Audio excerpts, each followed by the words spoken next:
जय हिंद। आज हम फिर से एक नए वीडियो के साथ आप लोगों के सामने हम अपने चैनल से कुछ महत्वपूर्ण भूगोल का टॉपिक के बारे में हम अध्ययन कराने जा रहा हूँ। वह टॉपिक क्या है? भूगोल से जुड़े कुछ महत्वपूर्ण तथ्य जो परीक्षा के हिसाब से महत्वपूर्ण माना जाता है, खास करके कंपटीशन के हिसाब से। अगर हमको खास करके वर्ल्ड के मानचित्र की जानकारी अगर प्राप्त करनी है तो वर्ल्ड की मानचित्र को बारीकी रूप से पढ़ने के लिए आपको ये सभी भूगोल के महत्वपूर्ण तथ्य पर विशेष रूप से ध्यान देना होगा। उसी चीज़ को विशेष रूप से ध्यान देने के लिए ही इस टॉपिक को हम दूसरा दिन ला रहे हैं। चलिए देखते हैं इसमें महत्वपूर्ण भूगोल से जुड़े हुए महत्वपूर्ण तथ्य क्या क्या होता है, क्या क्या महत्वपूर्ण होता है। तो जैसे में डेल्टा किसे कहते हैं, उसके बाद खाड़ी किसे कहते हैं, प्रायद्वीप किसे कहते हैं, उसके बाद द्वीप किसे कहते हैं, महाद्वीप किसे कहते हैं। ये सभी क्वेश्चन जो है तो हल्का, लेकिन अगर वर्ल्ड की जानकारी, वर्ल्ड मैप की जानकारी अगर प्राप्त करनी है तो ये सभी क्वेश्चनों पर फोकस करना बहुत ज़रूरी है। तब आपको पता चलेगा खाड़ी क्या है, उसके बाद नदी कहाँ से निकलती है, नदी की कितनी अवस्था होती है, प्रायद्वीप किसे कहते हैं, डेल्टा किसे कहते हैं। तो ये सभी चीज़ों को हम फोकस करेंगे। जैसे और कुछ होता है दर्रा, घाटी, ये सभी क्वेश्चनों को हम इसमें फोकस करेंगे। चलिए देखते हैं। सबसे पहले हम उसी महत्वपूर्ण तथ्य में सबसे पहला टॉपिक इसमें है डेल्टा। क्या है? डेल्टा है। डेल्टा किसे कहते हैं और डेल्टा का निर्माण कैसे होती है और डेल्टा का निर्माण किन परिस्थितियों में होती है, ये चीज़ों को हम इसमें देखेंगे। डेल्टा का निर्माण किन परिस्थितियों में होती है और डेल्टा का निर्माण कौन करती है, ये सभी चीज़ों को हम इसमें देखेंगे। तो सबसे पहले हम चलते हैं, इसमें बताया गया है कि जब नदी अपने साथ ढेर सारे मिट्टियों को अपरदन करते हुए, अपरदन मीन्स होता है मिट्टी को काटते हुए, मिट्टी का कटाव करते हुए आगे की ओर नदी क्या होती है? बहती है। आगे की ओर नदी बहती है और बढ़ती है। लेकिन जैसे ही नदी आगे की ओर अपरदन करते हुए आगे को नदी बढ़ती है और बहती है मिट्टी को लेकर, लेकिन जैसा ही नदी सागर या महासागर में मिलने वाली रहती है या मिलती है तो उस जगह पर नदी का मुहाना क्या हो जाती है? चौड़ी हो जाती है। नदी का मुहाना क्या हो जाती है? चौड़ी हो जाती है। अब जाहिर सी बात है, जहां पर नदी का चौड़ाई अधिक होती है वहां पर नदी की पानी की गति क्या हो जाती है? धीमी हो जाती है। और जिस स्थान पर, जिस क्षेत्र में नदी की चौड़ाई कम होती है उस क्षेत्र में नदी की पानी की गति क्या होती है? तेज होती है। तो यहाँ देखिए, यहाँ क्या बता रहा है कि जब नदी सागर या महासागर में मिलने वाली रहती है या मिलती है तो जब मिलती है तो उस स्थिति में नदी की मुहाना जो होती है वो क्या हो जाती है? चौड़ी हो जाती है। और चौड़ी होने के कारण ही जिससे नदी के जल की गति क्या हो जाती है? धीमी हो जाती है। नदी के जल की गति क्या हो जाती है? धीमी हो जाती है। और नदी के जल की गति धीमी होने के कारण जो साथ में लाई गई मिट्टी था, अपरदन के द्वारा जो साथ में लाई गई मिट्टी था, उसको ढोने में नदी का जल क्या हो जाता है? असमर्थ हो जाता है।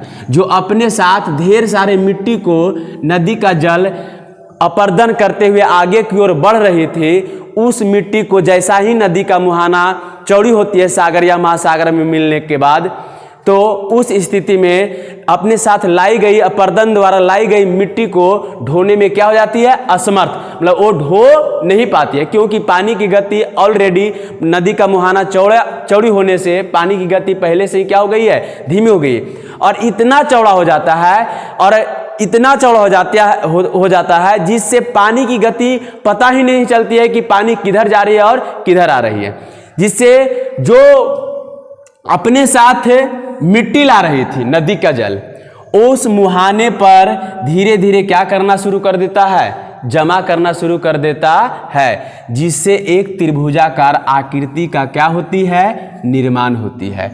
और उसी त्रिभुजाकार आकृति को हम क्या कहते हैं, डेल्टा कहते हैं। उसी त्रिभुजाकार आकृति को हम क्या कहते हैं, डेल्टा कहते हैं। मतलब कहने के मतलब हो गया कि जब नदी अपने साथ ढेर सारे मिट्टी को अपर्दन करते हुए आगे की ओर बढ़ती है, लेकिन जैसा ही नदी सागर या महासागर में मिलने वाली रहती है तो नदी का मुहाना क्या हो जाती है, चौड़ी हो जाती है। और नदी का मुहाना चौड़ी होने के कारण नदी की पानी की गति जो होती है वो क्या हो जाती है, धीमा हो जाती है। और धीमा होने के कारण जो अपने साथ मिट्टी को ला रही थी साथ में, उस मिट्टी को ढोने में क्या हो जाती है, असमर्थ हो जाती है। और वो मिट्टी को धीरे धीरे क्या करना शुरू कर देती है, जमा करना क्या कर देती है, शुरू कर देती है। और आगे चलकर कुछ दिनों में वहाँ पर एक त्रिभुजाकार आकृति का निर्माण होती है। उसी त्रिभुजाकार आकृति को हम क्या कहते हैं, डेल्टा कहते हैं। चलिए इसी चीज को हम डेल्टा का निर्माण को हम देखते हैं, एक चित्र द्वारा देखते हैं।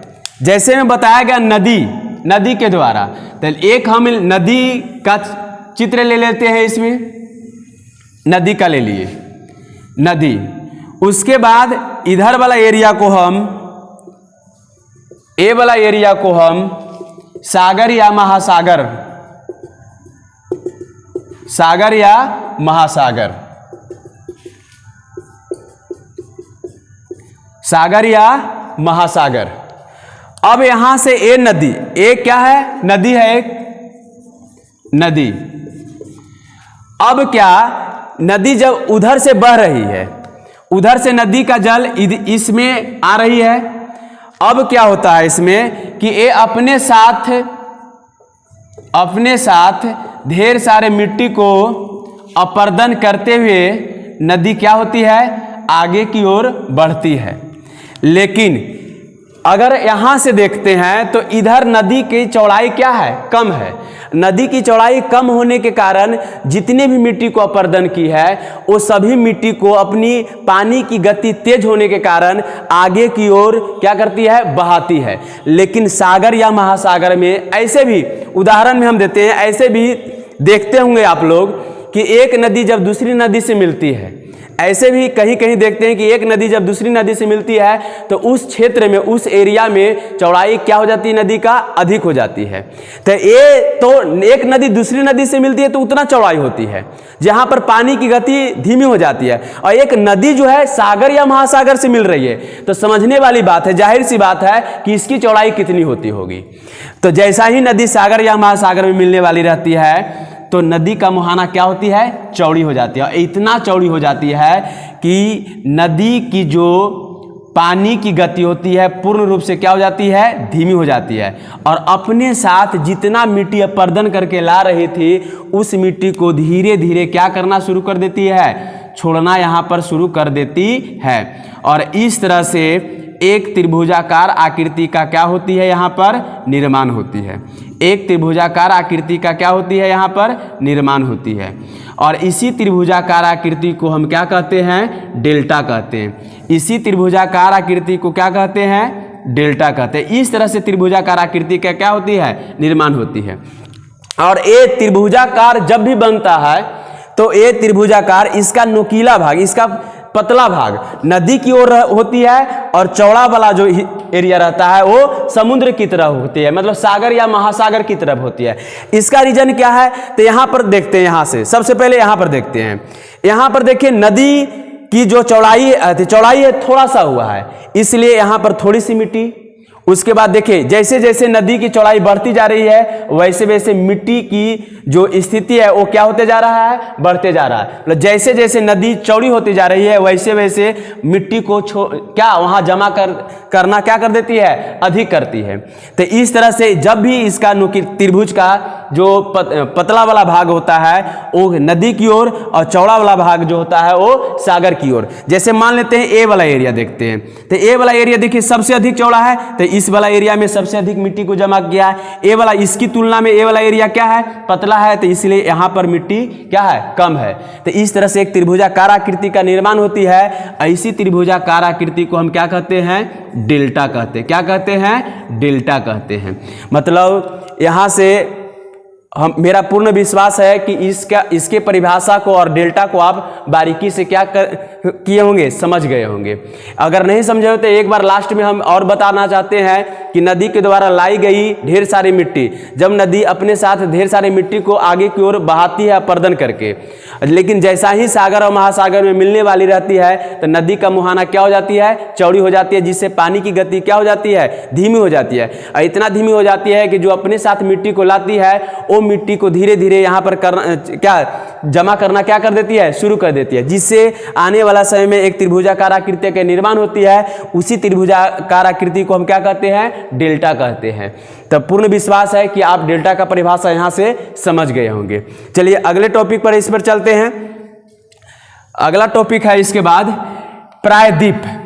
हम यहाँ से समझेंगे प्रायद्वीप। दूसरा है इसमें प्रायद्वीप किसे कहते हैं, प्रायद्वीप का निर्माण कहाँ पर होती है और प्रायद्वीप हम किसे कहते हैं। तो प्रायद्वीप को हम यहाँ से देखते हैं। चलिए आगे बढ़ते हैं प्रायद्वीप को लेकर हम। हाँ, प्रायद्वीप का परिभाषा होता है कि वैसा बड़ा स्थलीय क्षेत्र, वैसी बड़े स्थलीय क्षेत्र जो तीन ओर किससे घिरा रहे, जल से घिरा रहे। मतलब कहने के मतलब है कि वैसे बड़ा स्थलीय क्षेत्र जो तीन ओर किससे घिरा रहना चाहिए, जल से घिरा होना चाहिए। किससे घिरा होना चाहिए, जल से घिरा होना चाहिए। उसे हम क्या कहते हैं, प्रायद्वीप कहते हैं। मतलब कहने के मतलब है एक बड़ा सा स्थलीय क्षेत्र जो तीन ओर से किससे रहे, जल से, और एक ओर तो कन्फर्म वो किससे लगा हुआ रहेगा, स्थल से। तो तीन ओर जल से होना चाहिए घिरा हुआ और एक ओर किससे, स्थल से। तो वैसे स्थलीय क्षेत्र को हम क्या कहते हैं, प्रायद्वीप कहते हैं। क्या कहते हैं, प्रायद्वीप कहते हैं। और दुनिया का सबसे बड़ा प्रायद्वीप है तो कौन सा प्रायद्वीप है, अरब प्रायद्वीप है। तो सबसे पहले हमको बारीकी से समझना होगा कि प्रायद्वीप किसे कहते हैं। तो मतलब वैसे बड़ा स्थलीय क्षेत्र, वैसी बड़ी स्थलीय क्षेत्र जो तीन ओर जल से घिरा रहे और एक ओर तक कन्फर्म है कि वो स्थल से ही लगा होगा। तो ऐसे स्थलीय क्षेत्र को हम क्या कहते हैं, प्रायद्वीप कहते हैं। और दुनिया का सबसे बड़ा प्रायद्वीप है तो कौन सा प्रायद्वीप है, अरब प्रायद्वीप है। तो सबसे पहले हम प्रायद्वीप का ही परिभाषा को हम समझ लेते हैं। जैसे में भारत का ये दक्षिणी जो है एरिया, ये भी एक क्या है, भारतीय प्रायद्वीप के नाम से जाना जाता है, भारतीय प्रायद्वीप के नाम से। ए वाला एरिया को अगर हम ले लेते हैं, ए वाला एरिया को ले लेते हैं पूरा,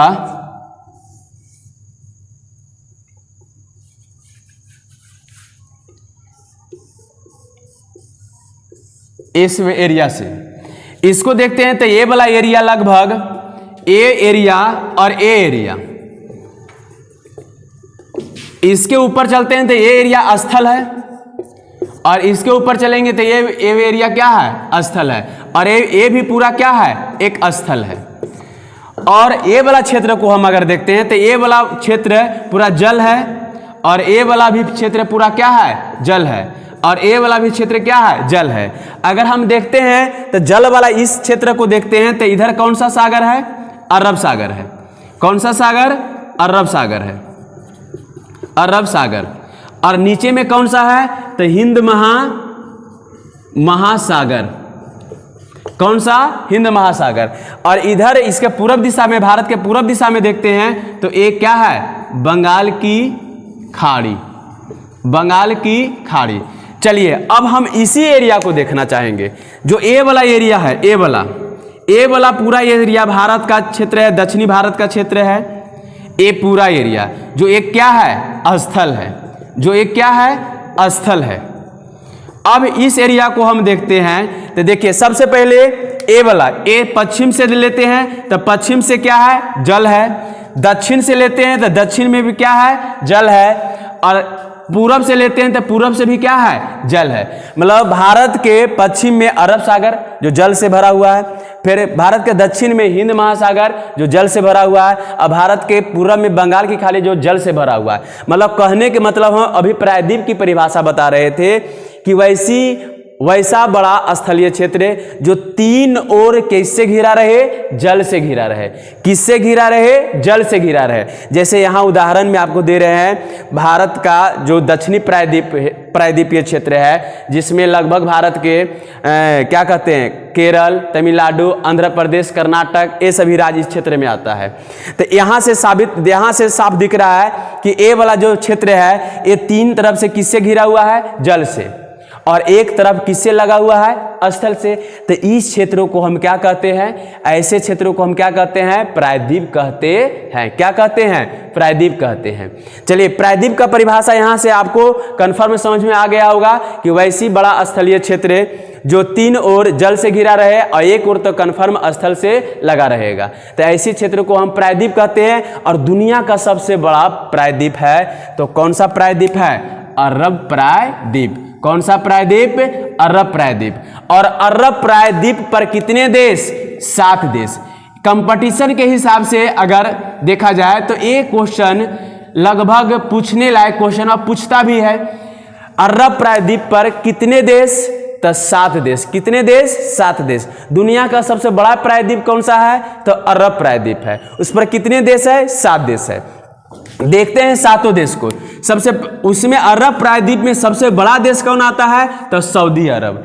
अरब प्रायद्वीप में सबसे बड़ा देश कौन आता है, सऊदी अरब आता है, जहां खनिज तेल का सबसे विशाल भंडार है, सबसे ज्यादा खनिज तेल का उत्पादन करने वाला है।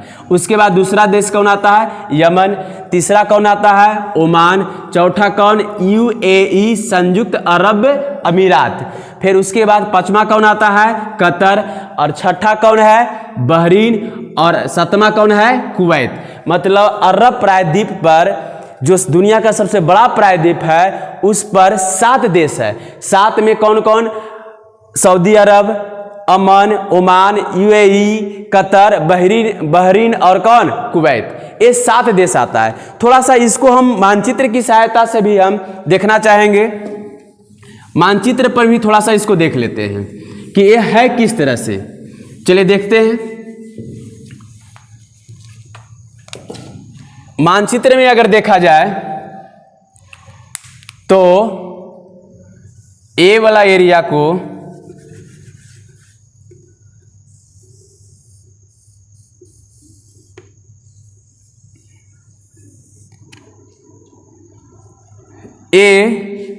अफ्रीका महादेश और बीच में ए एरिया आगे की ओर बढ़ती है और यहाँ से गैप होकर इस तरह से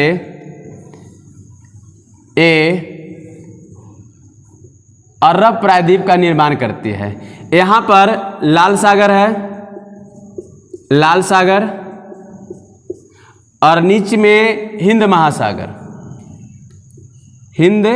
महासागर।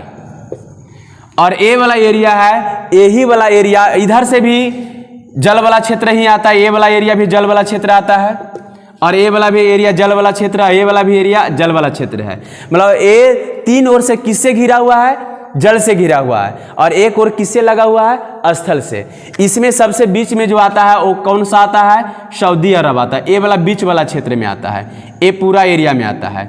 और नीचे में कौन सा यहाँ पर आता है, तो कौन सा, यमन आता है। इसके बाद कौन है, ओमान। फिर इस एरिया में कौन आता है, UAE। फिर उसके ऊपर कौन सा है, कतर। फिर उसके ऊपर चलते हैं तो कौन सा है, बहरीन। और सबसे ऊपर में आता है कौन, कुवैत। मतलब सऊदी अरब, यमन, ओमान, उसके बाद यूएई, कतर, बहरीन और कौन, कुवैत। मतलब अरब प्रायद्वीप पर दुनिया का सबसे बड़ा प्रायद्वीप अरब प्रायद्वीप है, जिस पर 7 देश आता है। एक क्वेश्चन कंपटीशन के हिसाब से बहुत VVI क्वेश्चन माना जाता है और एक क्वेश्चन को बार बार पूछते भी रहता है, तो इस क्वेश्चन पर फोकस देने की जरूरत है। जहां तक मेरा प्रयास है कि ये प्रायद्वीप और डेल्टा का परिभाषा आपको समझ में आ गया होगा। चलिए ठीक है, फिर अगले क्वेश्चन को हम देखते हैं। अगला क्वेश्चन, खाड़ी। ये अगर वर्ल्ड की मानचित्र के हिसाब से अगर देखा जाए तो खाड़ी के बारे में जानकारी रखना और इसका परिभाषा रखना भी बहुत ज़रूरी होता है कि खाड़ी किसे कहते हैं और दुनिया का सबसे बड़ी खाड़ी कौन सी है। तो ये चीज़ों को हम देखेंगे। कभी कभी क्वेश्चन को उलटकर भी पूछ देता है कि मतलब कहने का मतलब वैसे जलीय क्षेत्र जो 3 ओर स्थल से घिरा रहे उसे हम क्या कहते हैं। तो ये क्वेश्चन कहीं ना कहीं फंसाने वाले क्वेश्चन होता है अगर परिभाषा आपको नहीं पता है तो। चलिए आते हैं, देखते हैं। अगला आपका क्वेश्चन है खाड़ी। चलिए खाड़ी को देखते हैं। खाड़ी का परिभाषा है वैसे जलीय क्षेत्र, वैसे जलीय क्षेत्र, वैसा जलीय क्षेत्र जो 3 ओर किससे घिरा रहे, स्थल से घिरा रहे। 3 ओर किससे घिरा रहे, स्थल से घिरा रहे, उसे हम क्या कहते हैं, खाड़ी कहते हैं। जस्ट प्रायद्वीप का उल्टा। प्रायद्वीप किससे घिरा हुआ था, किससे घिरा हुआ था, 3 ओर जल से घिरा हुआ था। और ये जलीय क्षेत्र जो होता है जो 3 ओर किससे, स्थल से, मतलब प्रायद्वीप जल से 3 ओर और खाड़ी 3 ओर स्थल से घिरा होता है, उसे हम क्या कहते हैं, खाड़ी कहते हैं। मतलब वैसे जलीय क्षेत्र जो 3 ओर किससे घिरा रहे, स्थल से घिरा रहे, उसे हम खाड़ी कहते हैं। 3 ओर किससे घिरा रहे, स्थल से घिरा रहे, उसे क्या कहते हैं, खाड़ी कहते हैं। और कन्फर्म एक क्षेत्र उसका बचेगा, वो किससे सटा हुआ, किससे जुड़ा रहेगा, जल से जुड़ा रहेगा। तो ऐसे जलीय क्षेत्र को हम क्या कहते हैं, खाड़ी कहते हैं। ऐसे जलीय क्षेत्र को हम क्या कहते हैं, खाड़ी कहते हैं। चलिए, जैसे में उदाहरण में दिया गया बंगाल की खाड़ी, खंभात की खाड़ी, कच्छ की खाड़ी। दुनिया का सबसे बड़ी खाड़ी जो है वो कौन सी खाड़ी है, बंगाल की खाड़ी। विश्व का सबसे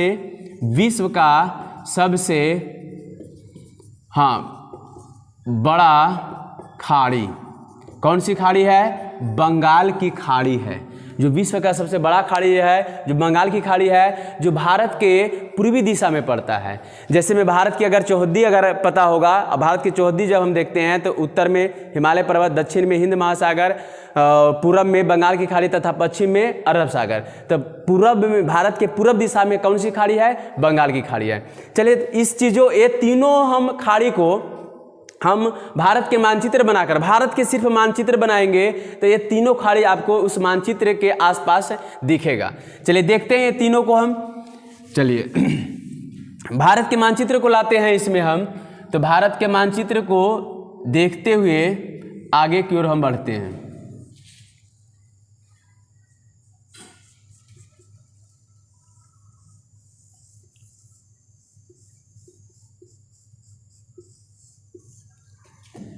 भारत के मानचित्र, वर्ल्ड की मानचित्र अगर अध्ययन करना है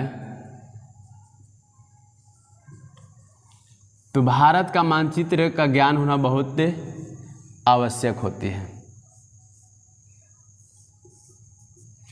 चलिए अब हम इसमें देखते हैं। सबसे पहले इसमें आते हैं हम कि ये तीनों खाड़ी को देखते हैं। तो आप लोग के बताए थे अभी तुरंत कि भारत के पूर्व दिशा, अगर यहाँ से हम देखते हैं तो ये भारत के पूर्व दिशा है और ये उत्तर हो जाता है और ये दक्षिण और ये पश्चिम हो जाता है। तो भारत के पूर्व दिशा में कौन सी खाड़ी, बंगाल की खाड़ी। मतलब ये वाला एरिया जो है, ये वाला एरिया है बंगाल की खाड़ी। कौन सी खाड़ी है, बंगाल की खाड़ी है। चलिए, बंगाल की खाड़ी, उसके बाद कौन सी खाड़ी का रहा है, खंभात की खाड़ी। ये वाला एरिया, ये वाला जो एरिया है ये कौन सी खाड़ी है, खंभात की खाड़ी है। कौन सी खाड़ी, खंभात की खाड़ी है, खंभात की खाड़ी। और ये वाला जो एरिया है, ये जो एरिया है ये कच्छ की खाड़ी। कौन सी खाड़ी, कच्छ की खाड़ी, कच्छ की खाड़ी। और तीनों को हम अब परिभाषा से मिलाएंगे। परिभाषा मेरा क्या बता रहा था खाड़ी का, कि वैसे जलीय क्षेत्र जो तीन ओर स्थल से घिरा रहे और एक ओर किससे, एक ओर कन्फर्म जल से ही लगा हुआ रहेगा, तो वैसे जलीय क्षेत्र को हम क्या कहते हैं, खाड़ी कहते हैं। जैसे मैं यहाँ पर तीन हम खाड़ी का उदाहरण लिए हैं, ये तीनों खाड़ी को हम क्या करते हैं, देखते हैं। सबसे पहले विश्व का जो सबसे बड़ी खाड़ी है बंगाल की खाड़ी को हम इसमें देखते हैं। तो ये तीन ओर जल से कैसे घिरा हुआ है, तो यहाँ से देखते हैं, ये भारत का एरिया हो गया, ये वाला एरिया म्यांमार का आता है, उसके बाद लगभग फिर उसके बाद इंडोनेशिया वाला एरिया आता है। इस तरह से ये पूरा एरिया इधर से इंडोनेशिया और कौन, म्यांमार का क्षेत्र आता है। ये इधर से ये वाला, यहाँ पर ये वाला क्षेत्र जो है बांग्लादेश है, बांग्लादेश है। तो इधर से भी आपका स्थल हो गया। और ये वाला क्षेत्र जो है भारत के दक्षिणी क्षेत्र है। मतलब कहने के मतलब है ये वाला क्षेत्र को अगर हम पूरा देखते हैं, ये पूरा क्षेत्र को हम यहाँ से यहाँ तक देखते हैं, तो ये पूरा क्षेत्र कौन सा क्षेत्र है, इधर से इंडोनेशिया, म्यांमार और ऊपर से बांग्लादेश और इधर से भारत के दक्षिणी क्षेत्र, मतलब दक्षिणी भारत। ये तीनों तरफ से इस जलीय क्षेत्र को क्या करता है, स्थल घेरता है। तो ये इसी क्षेत्र को हम क्या कहते हैं, खाड़ी कहते हैं। जहाँ पर कौन सी खाड़ी स्थित है, बंगाल की खाड़ी। मतलब यहाँ से परिभाषा से मिलता है वैसी जलीय क्षेत्र जो तीन ओर किससे घिरा रहे, तीन ओर किससे घिरा रहे, स्थल से घिरा रहे। देखिए 1, 2 और 3 ओर, और ये एक ओर कन्फर्म वो किससे स्पर्श करेगा, जल से स्पर्श करेगा। तो ऐसी क्षेत्र को हम क्या कहते हैं, खाड़ी कहते हैं। यहाँ पर कौन सी खाड़ी है, बंगाल की खाड़ी है। चलिए हम खंभात की भी खाड़ी को देखने का प्रयास करते हैं। खंभात की खाड़ी को देखते हैं, तो यहाँ पर एक खंभात की खाड़ी है। ये पूरा एरिया को अगर देखा जाए, रेड वाले एरिया को देखा जाए, तो ये पूरा एरिया में पानी से भरा हुआ है। ये पूरा एरिया किससे भरा हुआ है, पानी से भरा हुआ है। तो अब ये पूरा एरिया को देखते हैं, तो इसमें देखते हैं, तो ये देखिए इधर से भी स्थल, ऊपर से भी स्थल, उस दिशा से भी स्थल और इधर से भी स्थल, और बीच में क्या है, ये पूरा स्थल वाला क्षेत्र है। ये पूरा स्थल वाला क्षेत्र है। अब बीच में क्या है, जल है। मतलब 1, 2 और 3 ओर किससे घिरा हुआ है, स्थल से, और एक ओर किससे लगा हुआ है, जल से। तो इस तरह से हम इसे क्या कहते हैं, खाड़ी कहते हैं। और यहाँ पर कौन सी खाड़ी है, तो खंभात की खाड़ी। कौन सी खाड़ी है, खंभात की खाड़ी। चलिए कच्छ की खाड़ी को देखते हैं, तो ये पूरा ये वाला एरिया जो है गुजरात वाला एरिया है, और इसके बीच में इस तरह से आकृति का निर्माण होती है, और ये बीच में ये जल है, ये जलीय क्षेत्र है जो तीन ओर किससे घिरा हुआ है, जो तीन ओर किससे घिरा हुआ है, स्थल से। 1, 2 और 3 ओर किससे घिरा हुआ है, स्थल से। जिसे वैसे जलीय क्षेत्र जो तीन ओर स्थल से घिरा रहता है उसे खाड़ी कहते हैं। और यहाँ पर कौन सी खाड़ी है, कच्छ की खाड़ी है। तो इस तरह से परिभाषा से और उदाहरण को अगर हम मिलाते हैं तो क्लियर हो जाता है, साबित हो जाता है कि खाड़ी जब भी होता है तो तीन ओर स्थल से घिरा हुआ रहता है, और एक ओर तो कन्फर्म है किससे लगा रहता है, किससे, जल से लगा रहता है। जैसे बंगाल की खाड़ी, यहाँ से देखिए इंडोनेशिया, म्यांमार और ऊपर से बांग्लादेश, इधर से भारत के दक्षिणी भारत, ये तीनों स्थल से घेरा हुआ है। यहाँ पर आते हैं खंभात की खाड़ी को, तो इधर देखिए ये भारत का ही क्षेत्र, इधर से भी भारत का क्षेत्र, इधर से भी भारत का क्षेत्र, इधर महाराष्ट्र, इधर से गुजरात, और ऊपर वाला एरिया से भी गुजरात ही है। और ये तीनों ओर जल से स्थल से घिर जाता है, जिससे इसे क्या कहते हैं, खाड़ी कहते हैं। यहाँ पर कौन सी खाड़ी, खंभात की खाड़ी। चलिए उसके बाद देखते हैं ये वाला क्षेत्र में देखते हैं, तो ये तीनों तरफ से इधर भी गुजरात, इधर भी गुजरात और उत्तर इधर से भी गुजरात है। और ये बीच वाला जो क्षेत्र है इसमें जल है, समझे। तो इसे हम खाड़ी कहते हैं क्योंकि तीनों ओर स्थल से घिरा हुआ है, इसे खाड़ी। और इसे कौन सा खाड़ी, तो कच्छ की खाड़ी। तो इस तरह से पूरा विश्वास है कि आप खाड़ी की परिभाषा को समझ गए होंगे, और ये यहाँ से उदाहरण के अनुसार और आपको पूर्ण रूप से समझ में आ गया होगा। तो खाड़ी और आज का जो आप मेनली भूगोल से जुड़े हुए महत्वपूर्ण तथ्य था, वो आपका सबसे पहले आपका प्रायद्वीप, उसके बाद आपका क्या कहते हैं, खाड़ी, फिर उसके बाद आपका बताया गया इसमें क्या, इसके बाद आपका बताया गया। इस तरह से आप लोग के महत्वपूर्ण तथ्यों को लेकर, भूगोल से जुड़े हुए महत्वपूर्ण तथ्यों को लेकर और इस पर अगले दिन भी वीडियो हम लाएंगे, जो आपके वर्ल्ड के मानचित्र को अध्ययन करने में ये सभी तथ्य क्या करेगा, आसान बनाएगा। जो मतलब वर्ल्ड के मानचित्र का अगर अध्ययन करना चाहते हैं, भारत के मानचित्र का अध्ययन करना चाहते हैं, तो ये सभी तथ्य जो है, भूगोल से जुड़ा हुआ तथ्य है, वो चीज़ों को और क्या कर देगा, आसान बना देगा। तो ये चीज़ों पर फोकस देने की बहुत आवश्यकता हुआ है, समझे। इसी के साथ हम आज का वीडियो को समाप्त करते हैं और आप लोग से निवेदन है कि जितना भी मेरा वीडियो आप लोग के सामने जाता है तो वीडियो को लाइक करें और चैनल को सब्सक्राइब करें, क्योंकि चैनल क्या है, अभी सिर्फ नया है। क्योंकि इस तरह से जितना मेरा लाइक आप कीजिएगा और कमेंट कीजिएगा, उतना मेरा हौसला बढ़ेगा। और इस तरह से जनरली और कुछ क्लास बाय क्लास, जैसे 10th, उसके बाद साइंस का बायोलॉजी और उसके बाद आर्ट्स, ये सभी क्लास बाय क्लास महत्वपूर्ण क्वेश्चनों को हम आपके बीच लाते रहेंगे और कंपटीशन से भी जुड़े हुए कुछ महत्वपूर्ण टॉपिकों को हम लाते रहेंगे। तो आप लाइक करना ना भूलें वीडियो को, और जो भी आपको अच्छा बुझाता हो या फिर और उसमें कुछ गलतियां दिखती है तो वो कमेंट में आप ज़रूर लिखें, जिसको हम अगले वीडियो में क्या सुधारने का प्रयास करेंगे। तब तक के लिए जय हिंद, जय भारत।